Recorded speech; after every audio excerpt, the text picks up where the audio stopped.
Hello, Tuni Cookie Channel. Vezo si na bon vin liep na hi kit no vin.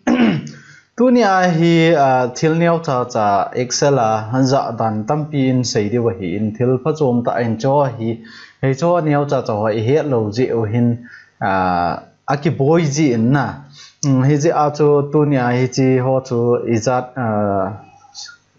gup sagi tivel ho in sei de wa hi in che video yong sao lo ding a hi in a in lei cho chu thil poimo ta ai ji achun khat ban cha in sei de wa hi in ama san video ma sa comment chung chang video in sei na chung wa support in ball ho chung in kipa thu kan sei in aban ting jong le tai support ki ball to jing hi tin aban le I ball khel no jong a ball khel ho halkhat kisum zep mo hitin ke su di go hitin ti chu kan tem no ma hi in Tuni a hi class ai nung lut dewa hi ta in hi chi Excel chung chang a hi al khat I het lo ho na thil poimo ta thilin bol teng le thil poimo ta ho niaw cha je a ki bol thailo om ji in hi chu chu ana sei yu hitin Machiwa hi hal chakhat kan type in navet no mile blank cell et highlight bolding ham aile while row et at bolding ham ti hole min et type ding ham row arrange alphabetly et arrange bolding ham ti ho in say so de wa hi in hoi ta na ve win lang Tuni ai tips and tricks type ma lilanga in sei de wa hi na ichi sanga tam yo in sei de wa hin ana ve win lang tu in ga apan hi tin na ana pan taw tin class chu ichlaya ga velo hen machi a format him ama sapena ina sei ho cha hi in ichlaya adan chu ichlaya amin ho hi ken alphabet dungjuya a ke pan ho chu a ke pan ho cha chung langa men lang aban banai ta chu ki gol ha an ti ai level le chun ni chlaya hi to hi itina gol ha ding ham iti ai hi le chlaya data na che ding hai na data na che ding to hi vele chun ti a ke panai chlangi si a ki chai hai na chi chu iti si a ke patna z na ki chai thei ki chai ding a idoi ham iti ai le chi to hi ken he chlai som cha kan type me ja chu ho na sa lo hi in chom lo ka ke range thei ki mu thei hi in a hin la itiam khana nang in sao pita student min ho bang ai lo wai le ho wina min ho khanglai ho min ho nan gol ting le ai lo la veng sunga min ho nan gol ting le alphabet li ta chong ki gol hading na de ya hi le chun chi ting su le chi apoi mo a hi na a khen khat chun I het lo je wa ana ki bol ji po in itiam khat na hi chi hi bola pha hi dictionary ong ho isim ting le ama min chu tia ki pan he tel ai meaning khat na hol nom chu tia ki pan he na tia le tia ki pat na chun na hol ro hi chi to banga dictionary type ma hi in hi choi poimo ta hin hi chlai khat bo hi na select tai tiute na select ngai tai mi ong le chun to chu chi jing ding hi izi inam iti ai le chlai chun nang in row khat na select ta a cell khat na select nga itai na mi a ong le chi ding hi in ai lo vai le to ai z na pa na ki panding na ti ai le itai na mi ai le ita chu ki gol ha ding hi in ai chlai number na ti ai le number ong chu itai mi le chun aniaw ho cha chung langa om min tin alien ho cha noi langa om ding hi jing na apa na alien ho chung langa om ding aniaw ho anoi langa ding na thilai chlai na mi ding hi ta chu ki gol su hi nai chi hi so them jong hi in het lo ting la aboi ji in hi je a chu abaya hi het ting la bai ki sa hi het lo vai le chun hoi lai pe na ki bol mo hoi chiwa ki bol mo ti ki veji chu na chi chu a hi in aban ting le to a hi adan chu hi chlai a hi 91 ki jit chu hi chlai a total ga bol hi te chlai total bol ho hi chi pa hi It's 96 ya chi 90 ya chi 92 62 chi 80 a total chlai ki jit nei adan choi chlai nang currency a chi sumai tai tiu te thang boin chlai a mark se zat science a moeti is na se yo hin a hin la tu ni a hi example ding in thang boin chi ni a chu Sunday ni a chu ai lo wala Monday ni a chi Monday a ga ai sa ma ten chi Monday ni a chu 96 suma moin chlai Tuesday ni a hi zat a moin ti chlai total hi chlai nan total ta cho na total nan bol ta total hi to a hi velachun hi chi to banga sign lo chi India sign rupee sign lo ai na rupee sign hoi na koi nom teng le iti koi ding ham te le chlai ho mana chi ding chwa general chalana general na chi ting le chlai currency na chi ding currency select le chun to a ho suma ki convert yang cho injo wa chu mark ya na ai wanga to a hi currency na koi pha na chu sum ai chi currency ong hi assign yong khong ding hi ai lai chi currency hi nangin I to bang currency na dei ham ichi chun na kilhen kit ding na kitel kit ding chawai currency ai ga koi wa hi le chun India currency a chi ai na India currency a chi za chu India rupees hi ai lai chlai nangin itiam kha na iti seira foreign dollar sign na de ai le chun ichi pai ga bol ya chlai hi asel hi select bolen lang aban teng le chlai format sel an hong ding format sel an hong teng le ichi vai currency kit ding currency ana chi teng le chlai India ki select ai ja chu India symbol hi na rupee symbol hi nang in hi chawa America na de yam ai lo vai le EP country ana de ham ichi dungjui a choi chlai ai na ki select hi ai lo vai le pound ana de ham rupees ana de ham dollar ana de ham ichi dungjui a choi chlai country tam pi ki pi in ichi country hoi nang na ki select nga na de ya na ki koi the adan cho nang in to a hi Burma ana de ya ong le chlai Myanmar select in lang na ichi dungjui a cho nang na ki koi the hi ichi chu het thiam deu to a hi adan chu ichlai pa hi India ai koi je wa chu India sign hi in a hin la nang in America koi le cha America te sign chu ding hi chi click in lang aban le chi currency na koi le betang chi ho ta na le hi ta chu hi na dai le pound na na koi the na dai le dollar na koi the na dai le euro na koi the hi chi chu nang in na dai dan na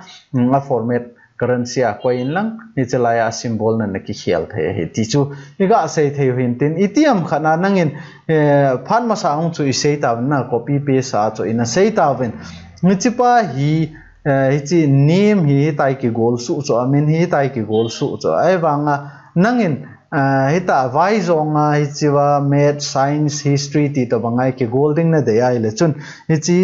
copy bolen lang na copy bolen lang control C ong na mi the hi nai lawai le chiwa copy ong na mi the hi na ban tieng le chlaya hi na paste nom tai tiute chlaya hi tai ki gol fading na dei vai le row a ki gol fading na dei ai le right click bolen lang aban le paste special an hong ding aban le transpose a ko in lang ga click le chan hi tai betang avai langa ki gol jing na le avai langa ki gol ting le chlaya ga vekit lo han auto fit column na bol no mai le chi vele chun a hope zo lo cho a khen khat ko a hling lo wa ta chana le a hling lo wa ta chi ho vele chan hling lo cho chi hu iti fit bowling ham iti ai le chi auto fit na bol no mai le iti bowling ham ti le chilaya a saw bi se en chilaya a hling lo hoi ga bol lo hiten na chlai hling lo hoi ga bol lo tin hi tin select bowling lang chlai se hi a column hi auto fit a hling lo chana le do zo lo chi ho bowling en ti le na cursor kuna vet ding hi ta phal le double click me le chun khat bo hi ta yong ki select ding hi ji a chu cursor huna vet ding hi ta na khin zo ting la cursor ho hi ta ho plus sign to bang tai ma ong ki cross ting le double click na me ding hi na double click me le chun ma le ma adjust hong ki ball jing ding hi ji chu out of fit hi na hi chu out of fit et ki ball ham a column ho hi chalai ong hi bet le chun to hi aket lo choi chiong hi out of fit na ball no mai le hitin ga select in lang aban le na cursor la hin ko in lang double click ga me le chun amal ma hi ta chu out of fit na hung jing ding a hi aban ting le to hi blank cell ho na ti chu aki fill up lo ho iti head thei ham ti ga sei lam chi delete ball ten chong delete ball ten chong delete ball ten chong delete ga ball ten na ka la delete ball so te na delete na ball tai ti te vele chon to ai chalaya lo lo yang ta cho ai le iti na head thei ding ham ti ai le chi select ball in lang lo na si a blank cell ho iti highlight ball ding ham na ban teng le F5 na mi ding he F5 na keyboard na F5 pen chu na mi ai le chi go to kiti pop up heung ding a hi in hung teng le chawa special na chi ding aban le blank na select ding he blank na select do teng le chalai okay na mi ding okay na mi teng le a blank zo si chu hung ki highlight ta be ta dan chu chi attendance sheet ai tai tiu te ama oi present ya chalaya lo hoi absent ai tai tiu te absent ai le nang ni chi highlight na no mai le hi ta ong na highlight the hin aban le absent ai lo la fail na jit no ma f na koi no ma le f na mi ding aban le control me in lang enter me le chun ni chi a blank na zo si chu fi ta chu ki fill up ding abona ki highlight jeng de hi ta ban cha ga chi ga select ngai ta lo thakhat na direct a shortcut ta ai ta chu ga chai jeng the hi ti chu iga sei the wi tin aban le hi chwa row et bolding ham na adan chu hi chalai thang boy le chongneu ki ka a hi row khat ne nom ta cha net nom cheng le hi ta na click nga hi chwa insert na mi ai le chun khat kiet ta chala na le ai wanga chu nang in ni le thum ne et nom chu ni le thum ne et nom le ni chwa phat chengai tai khat na click sa nga chu iti bolding ham ni le thum ne et nom tai ti te a ki ka ai ni le thum ne et nom mai le chun ni chwa hi nangin ni ta hi khat na select ding izat na dei ham ni le thum hello nga lang na dei a ong le nga chan chu select ball in lang aban le enter right click ball in lang insert ball le chun ni tai na select zat chu ni ta chu hong ki et jing ding a hi na tiam khana ma ni ki ka a hi ne et no mai le chi click in lang hi tai ball lang right click ball lang insert ball le chun aki ka hona chu izat row ne et nom be ham hi chu hi jing ding a ban le chi ki ka ang hi nangin ne et no mai le chun ni ta hi izat ne et nom ham select ball lang right click ball lang insert ball le chun izat ne et nom ham na a row si a hi poi column jong ki the hi ti chu iga sei the hin tin aban kit ting le injowa I sei he yu khat hichlaya min ho hi e arrange wa chu e apana jet chan e ga hita arranging e bol wa chu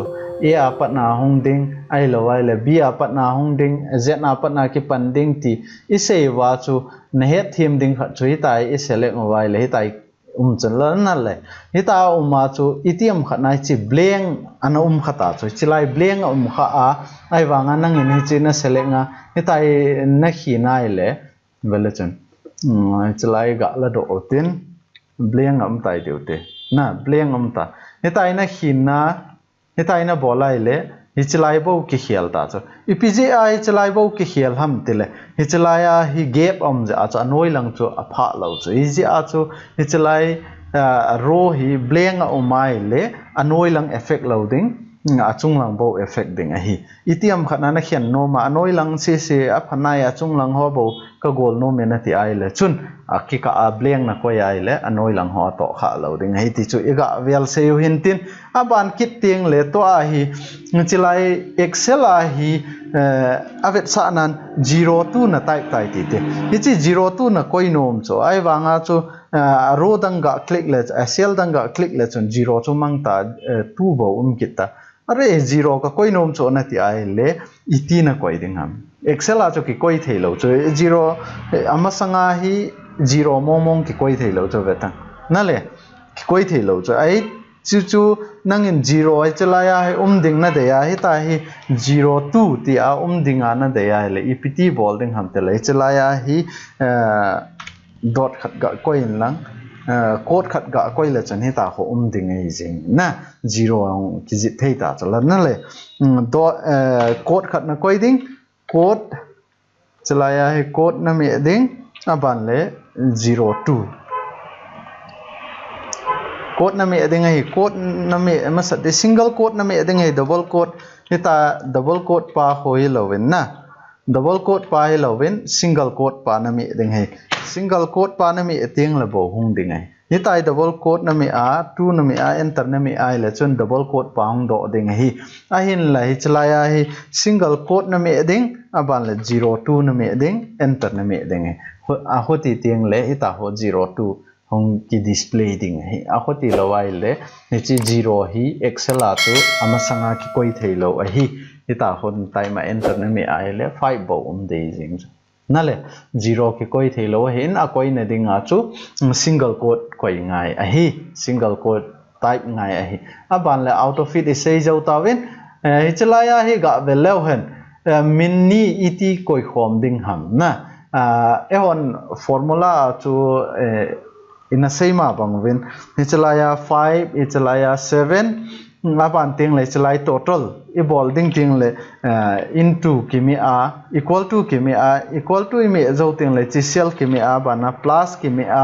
ichalai kimi ke na bana enter bola le chalai cho plus hong chalana na ichi to banga chu min ho jong hi ki koi khom thai hi column khana chi vele chun chalai column khana hi na le ichi column khana hi en ichi delete ga bolo hitin ichlaya hoinu hi column khana ma title cookie ga tile wa ni chiba hi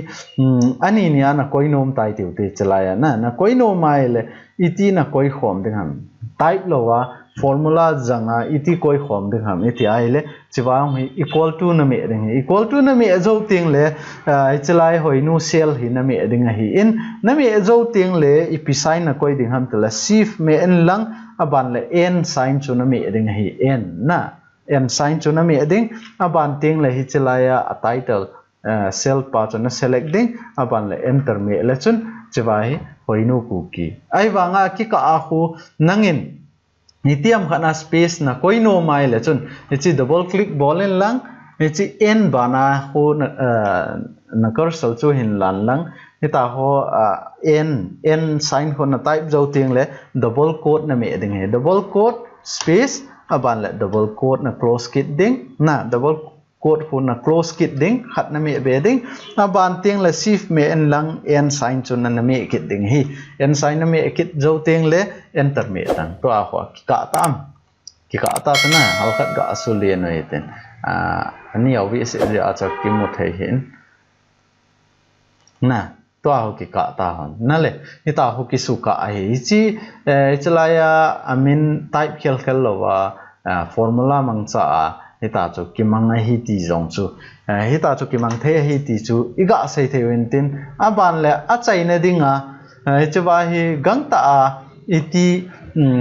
keyboard na delete me lova mouse bo si a adan chu na boy ta chu na boya na veilang nga chu thil khat na bola na jit lang bo onga ai wanga na delete no mai le chun iti gangta a na delete theding ham mouse bo janga na iti delete theding ham tele avet sa na ni chlai hi hita he na select ta chu e chi si se na jit ta chu aban le chin na su mang nom kit ta te chin na su mang no mai le iti su mang kit ding ham na mouse chlai en la kit en lang tin kai to en lang na hoi lai chan na su mang no ham kai to le jang mang yang chan na le na he them ba chi na select ma sat ding hai tai khat bei na kai su ding na kai su zo teng le na mouse cursor pa ko aning langa nan la ding aban la plus niau chang om ve tang teng le ten ga kai to kit le chan mang yang chi chu a delete dan na hal khat iga sei thei ki nu hin tin ichi chan chu tu ni class wa isei theu hintin halcha cha hita hi in seilo wale video saw bi se phat le boring ji na hi ji a chu halcha cha hita in jil to de wa hi in itiam khana advance coding ne het no wai la coding jong i jil theu hi in a hin la coding ne het lo wai le chun coding jilangai poi cho cho a ki jang bi se poi na ti ai le chun ho lo hi chong chu i bol lo de hi a hin la automatic at fill up form ho fill up bolding ham ti